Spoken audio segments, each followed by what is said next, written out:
But you must have the courage to say what you want. Spoiler alert, there's a perception that Star Wars has a fairly binary morality because of its idealistic themes and lighter tone. Nevertheless, the show hasn't been hesitant to occasionally stray from more general societal commentary, and The Acolyte's Episode 7 is still one of the most insightful critiques of the Jedi since the prequel trilogy was released 2 decades ago. The Jedi's trek to Brendok and their meeting with the local witches highlight many of the weaknesses in their order, which would become more apparent in the decades that followed, rather than addressing political themes in the manner of the movies. Something is wrong. Welcome to Movie Spy. With the exception of the show's more overt allusions to the prequel, the Jedi of this age exhibit the same emotional attachment problems that characterize the strict structure of their order, particularly in light of Saul's sincere wish to assist others. The choice made by Master Endara to conceal the occurrence, which is followed by calamity, reveals how fragmented the Order has become under a High Council that is still too far from the galaxy's issues. The episode highlights the perils of trying to raise children without the guidance of another parent by focusing on the bond between Osha and May and their divergent opinions of the Jedi as a group and institution. This ultimately plays a major role in Anakin Skywalker's corruption over a century later. In The Acolyte, even the greatest Jedi battle attachment. Although Obi-Wan Kenobi portrays the Jedi Order as models of virtue in his memories of them from the first movie, reality is seldom so cut and dry. The Acolyte was always meant to be a critique of the Jedi during the height of the Order's power, the High Republic era. But even in this comparatively tranquil period, the Jedi Code still has a serious defect that may cause further tragedy and suffering for all parties concerned. The most significant revelation in Episode 7 is how devoted Saul grows to Osha even after their initial encounter, stepping in to stop Brendok's witches despite Endara's dire warning. Multiple depictions of this type of bond demonstrate that the Jedi and this new group are not as dissimilar as they would like to believe. Mother Coral, seeing their offspring as a threat to their own future, would sooner die and risk killing most of her own coven than deliver their children to the Jedi, even if Osha made the decision to become a Jedi on her own. No matter how reasonable her opinions regarding the Jedi's cultural appropriation may be, this very human tendency only leads to catastrophe for all those concerned. This issue sets an unbreakable benchmark that Osha and many others would never be able to fulfill, even for masters like Saul. Maybe no one in the Order is more aware of this barrier's difficulty than Anakin, whose personal trauma has left him plagued by an obsession with losing things. Jedi like Lord Charlie Barnett have already shown themselves to be conceited about their own ideas. But when Anakin falls, he combines this with unmatched power to pose an existential threat to the Jedi Order. Interestingly, Anakin recognizes this weakness in himself and even seeks assistance from Yoda. But Yoda's callous and indifferent attitude toward death seems alien to Anakin, who possesses the intense yearning that all people have.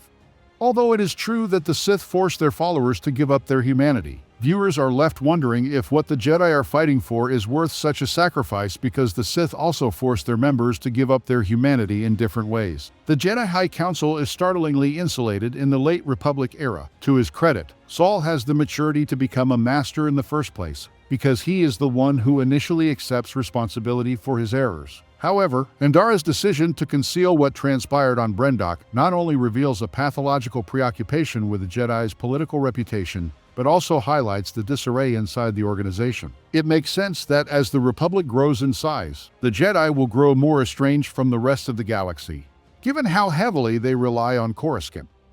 The Jedi are becoming less and less able to govern many of their own members as they mature, which makes the possibility of a corruption tale similar to Anakin all but certain. This problem is exacerbated by the prequel trilogy when it comes to their engagement in the governmental structures of the collapsing Republic. Even ignoring the Sith's leadership, the Jedi and the Republic both start out as codependent societies and eventually fall apart when their own moral underpinnings are no longer able to be upheld, just like any other government or institution that expands too much for its own good. The fact that the Jedi and the Sith have been interdependent for the majority of their history is also noteworthy, particularly in light of the strong implication that the Jedi unintentionally created the Sith through their own dogmatic beliefs. It is ironic to suggest that the Sith's purported destruction was the worst thing that could have happened to the Jedi, as it left them comatose and reduced them to serving the Republic as their only remaining goal. As a result, the Sith's eventual return and the Jedi's inability to oppose it. Even the aristocratic Dooku is horrified by the Jedi's prejudice towards favoring the wealthy and powerful over the weaker members of society in their capacity as peacekeepers. indicating that they are still unsuitable for their current job. The start of the Clone Wars marks the acceleration of this moral collapse, which finally leaves many Jedi either dead or spiritually damaged. The Jedi had long since faded into obscurity by the time Order 66, and the ensuing purge eliminated the majority of the Order. There is no avoiding the fact that the Jedi put their Padawans in danger. The Jedi Order's contentious policy of not training anybody older than a teenager with very few exceptions is one of its most well-known features. Serving their attachment values is a part of this, to the point that it may even become necessary for the Order to function at all. One could argue that many incidents similar to Anakin's would have happened if the regulation had not been enforced due to its stringent requirements. Osha was obviously still scarred by her past experiences, even if it was unknown exactly why she had failed her training. This made her more vulnerable to Khmer's magnetism and the Sith's message of accepting her raw feelings. The Order has viewed its Padawans as little more than collateral damage, even among those who can handle the Jedi doctrine. This is best demonstrated by an unexpected turn of events in an episode that is already full of them.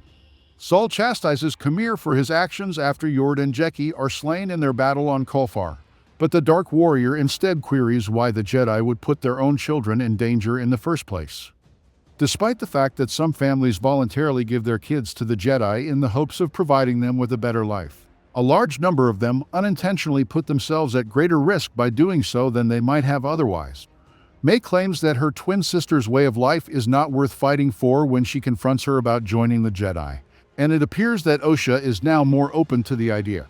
By the time the Clone Wars roll around more than a century later, Anakin has established himself as the archetypal example of why trying to train kids is a horrible idea. His life on Tatooine is an important factor in his demise, even if his case is special, because the Jedi may not have had another option if they wanted to keep him from being taken by the Sith, who were making a comeback. Anakin never truly accepts the Jedi as his own family because they never set free his imprisoned mother, and he is always looking for approval from other sources. The passing of Qui-Gon Jinn on Naboo, who was at first his greatest ally, altered history in a number of ways and marked the beginning of Anakin's descent into evil. In the end, he looked to Palpatine Ian McDiarmid to play this position since he was lacking a mentor, and we all know what occurred next.